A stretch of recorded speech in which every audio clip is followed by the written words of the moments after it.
Good morning, Miss Dwi.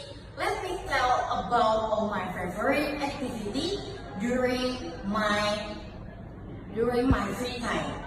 My favorite activity during my free time are drawing and public speaking. When do I do it? I do it every day. I do it every day. I do it at home, but if there have a long time at school, I can do it at school too. I do it my favorite activities alone or individually. I usually like my favorite activities because my favorite activities make me relax. My favorite activities, of course, can make a lot of money.